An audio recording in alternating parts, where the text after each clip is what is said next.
Assalamualaikum warahmatullahi wabarakatuh. Perkenalkan, nama saya Anissa Aulia Hairani dengan NIM 11012104148 dari kelas TT4510. Saya akan menjelaskan materi urgensi agama Islam.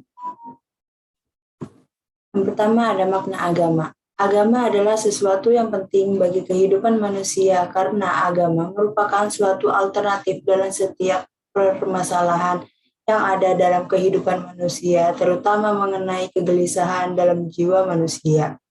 Menurut Harun Nasution, pada tahun 1974, pengertian agama berdasarkan dari asal kata yaitu al-din, religi dan agama. Al-din berarti undang-undang atau hukum. Kemudian dalam bahasa Arab, kata ini mengandung arti menguasai, menundukkan, patuh, hutang, balasan, dan kebiasaan. Yang selanjutnya ada arti Islam. Islam berakar kata dari aslama, yuslimu, islaman, yang berarti tunduk, patuh, dan selamat. Islam berarti kepasrahan atau ketundukan secara total kepada Allah Subhanahu wa Ta'ala. Orang yang beragama Islam berarti ia pasrah dan tunduk patuh terhadap ajaran-ajaran Islam.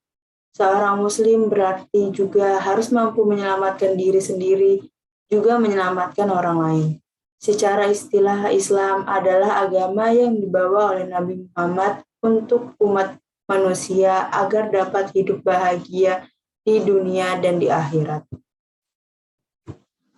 Ruang lingkup agama Islam, hakikat agama adalah tatanan hidup.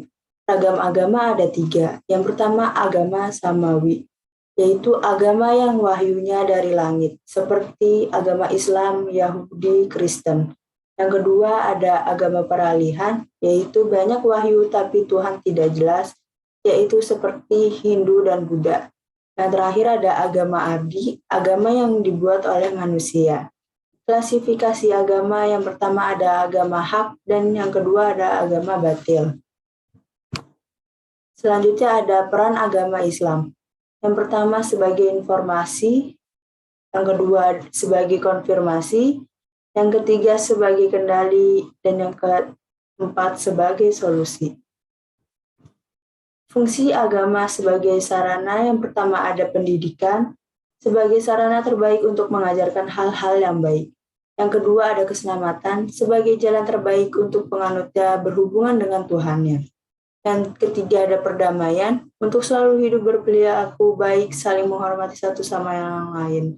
Yang keempat ada sosial, manusia akan lebih peka, lebih cerdas, dan lebih tanggap dalam menyikapi menghadapi masalah-masalah sosial di masyarakat. Yang kelima ada kekuatan, sebagai benteng kekuatan yang tidak mengenal ruang dan waktu. Selanjutnya, ada fungsi agama Islam untuk memelihara. Yang pertama ada hifzul jasad atau hak hidup dan keselamatan, hifzul akli untuk perlindungan akal dan kebebasan berpendapat. Yang ketiga ada hifzul nafsi untuk ketenangan jiwa. Yang keempat ada hifzul nasab untuk pemeliharaan atas keturunan. Ada hifzul ma'al untuk perlindungan hak milik atau harta. Yang berikutnya ada hifzul ummah atau hak-hak umat. Yang terakhir ada hifzul alam untuk perlindungan alam untuk kebersamaan. Islam sebagai hidayah yaitu ada 4. Ada ghariziyah sebagai bersifat instiktif, petunjuk hidup yang bersifat bawaan untuk survive atau bertahan hidup yang diberikan Allah Subhanahu wa Ta'ala kepada setiap makhluk hewani sejak saat dilahirkan ke dunia. Yang kedua ada hisia atau bersifat indrawi, petunjuk berupa kemampuan indera dalam menangkap citra lingkungan hidup sehingga ia dapat menentukan lingkungan mana yang sesuai dengannya atau kemampuan adaptif. Yang ketiga ada akliyah, bersifat intelektif, petunjuk hidup yang diberikan Allah berupa kemampuan berpikir sehingga mampu mengolah segala informasi yang ditangkap melalui indera dan akal murni. Yang terakhir ada diniyah, yaitu berupa ajaran agama, petunjuk hidup yang diberikan Allah berupa ajaran agama untuk kebahagiaan abadi dan menghindari kesengsaraan di dunia dan di akhirat. Sekian dari saya, kurang lebihnya mohon maaf. Wabillahi Taufiq wal hidayah. Wassalamualaikum warahmatullahi wabarakatuh.